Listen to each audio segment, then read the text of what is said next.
Online कक्षा में आपका स्वागत है। जैसे कि हम पिछले 3-4 दिनों से प्रतिशत के बारे में अध्ययन कर रहे हैं, आज हम अंतिम बार प्रतिशत का अध्ययन कर रहे हैं। फिर आगे एक नया लेसन शुरू करेंगे हम।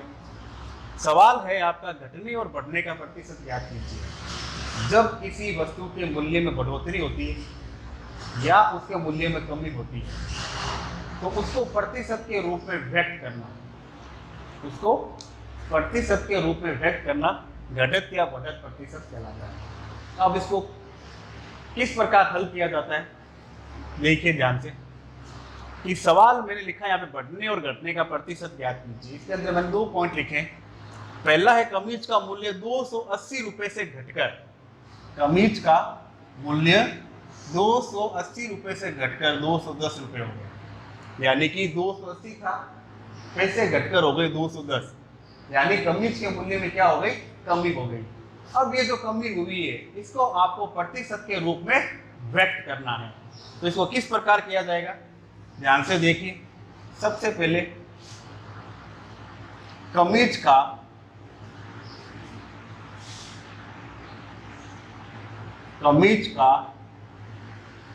मूल्य,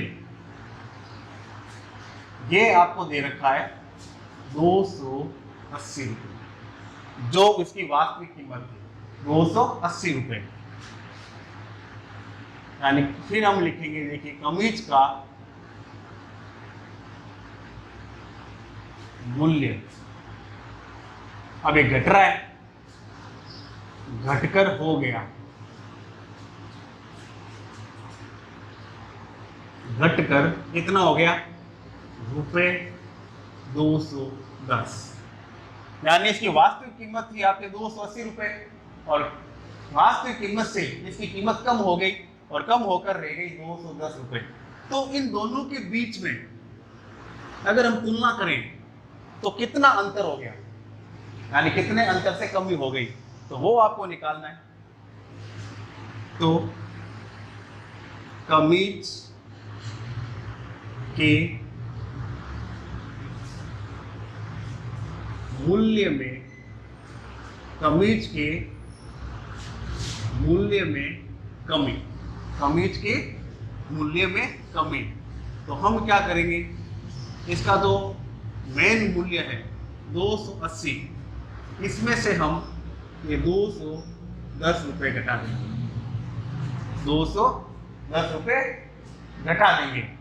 तो 280 में से 210 रुपये घटाएं तो हमारे पास आता है रुपये 70। कितना आया, 70। यानी कमीज का मूल्य 280 रुपये था, घटने के बाद उसकी कीमत रह गई 210 रुपये।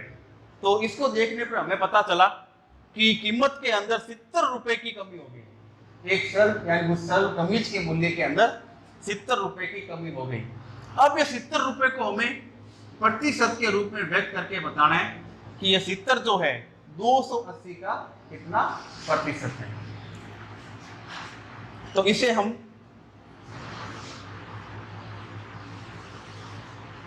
प्रतिशत के रूप में व्यक्त करेंगे। तो मैंने लिखा प्रतिशत घटक, यानी इस घटक को प्रतिशत के रूप में करना है। तो सबसे पहले जो मूल्य के अंदर कमी हुई है, मूल्य में कमी, इसके अंदर कमीज का जो वास्तविक मूल्य था, या सीधे लिख देते हैं वास्तविक मूल्य, वास्तविक मूल्य और इनटू 100। यानी जो कमी हुई है वो हमारे जो कमीज का जो वास्तविक मूल्य था बट्टा करना है इनटू 100।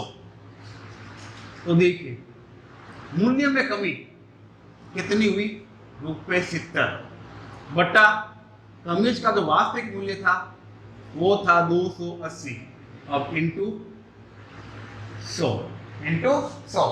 अब इसको गुणन और भाग की क्रिया के द्वारा हल करना है।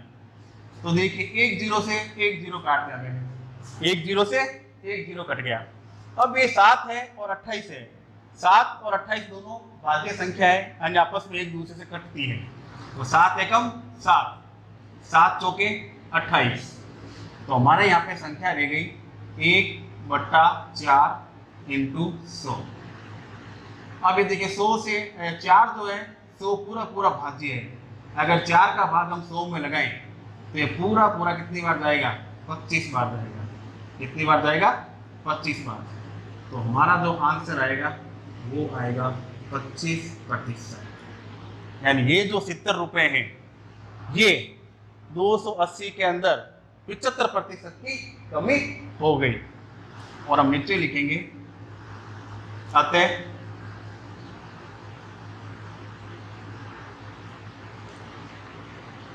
मूल्य घटने का प्रतिशत बराबर 25%, जो कि आपका उत्तर है। अब इस प्रकार आप किसी भी सवाल के अंदर अगर घटत और बढ़त के सवाल दे रखे हैं तो आप प्रतिशत के द्वारा हल कर सकते हैं। अगर घटत हो रही है तो हम यहाँ पे माइनस कर देंगे, अगर वृद्धि हो रही है तो हम यहाँ पे प्लस कर देंगे। अब इसी प्रकार प्रश्न नंबर 2, जो दूसरा पॉइंट मैंने लिखा दिया, ये कह रहा है कि एक किसी परीक्षा में प्राप्तांक यानी जो उसने अंक प्राप्त किए ये 20 से बढ़कर 30 हो गए। पहले कितने थे? 20, 20 से बढ़कर कितने हो गए? 30। तो ये जो 30 है और ये जो बढ़ोतरी हुई है 20 से सीधा 30, अब ये कितना प्रतिशत हुआ है वह आपको बताना है। सवाल का तरीका लगभग इतना ही है, बस फर्क इतना ही है इसके अंदर आपको घटने का कह रहा है और इसके अंदर आपको बढ़ने का कह रहा है। तो जैसे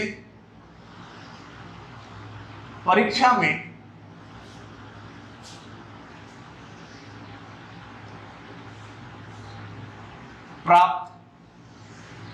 प्राप्तांक यानी उसको अंक प्राप्त हुए थे 20। कितने हुए थे? 20।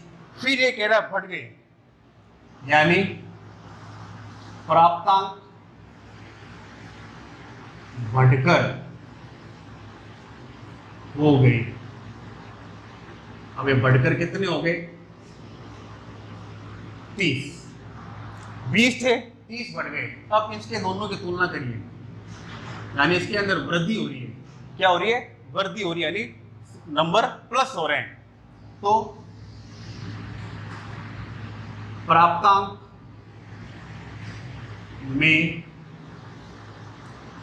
वृद्धि, प्राप्तांक में वृद्धि। अब कितने की वृद्धि हुई? तो हम क्या करेंगे? 30 में से 20 को घटा देंगे, तो यहां आया 10,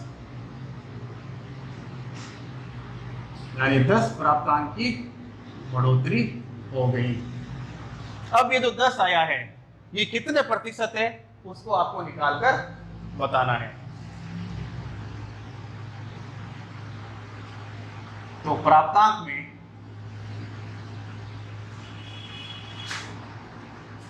प्रतिशत वृद्धि, प्राप्तांक में प्रतिशत वृद्धि, तो सबसे पहले तो सूत्र होगा वो हम लिखेंगे कि प्राप्तांक में वृद्धि कितने की हुई? प्राप्तांक में वृद्धि बट्टा वास्तव में दोस्तों प्राप्तांक है वो लिखने हैं पहले, यानी वास्तविक प्राप्तांक और इनटू 100। सबसे पहले वृद्धि, वृद्धि कितने की हो रही है? 10 अंक, यानी 10 प्राप्तांक की हो रही है। तो 10 बट्टा इसका वास्तविक तो अंक कितने थे? क्योंकि इसे लिखा है परीक्षा में प्राप्त, यानी उसको वास्तविक, ये तो बाद में बढ़कर हुए हैं। वास्तव में जो अंक मिले तो उसको वो थे 20, तो ये बट्टा 20 और इनटू 100। अब इसे हल करना है। तो देखिए 10 एकम 10, 10 दूनी 20, यानी ये रह गया 1/2 इंटू 100। अब हम तिरछा भाग लगा सकते हैं, 2 का भाग हम 100 में लगाएं तब ये होता है 50। क्या होता है? 50, यानी आपका आंसर आया 50%।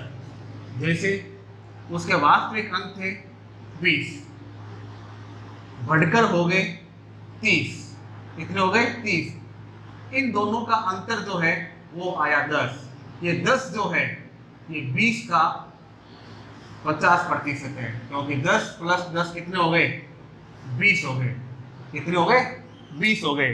तो ये 10 जो है 20 का कितना परसेंट हो गया? 50% हो गया। यानी उसके 50% मार्क्स के अंदर क्या हो गई? वृद्धि हो गई। तो 20 के अंदर जैसे ही 10 जुड़े ये हो गया 30। तो अब नीचे आप लिखोगे अतः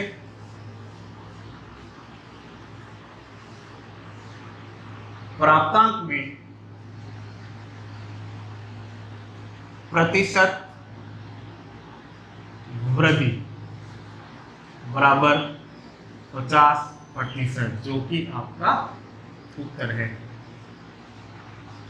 अभी हमने 2 सवाल किए, एक घटने का है और एक बढ़ने का है।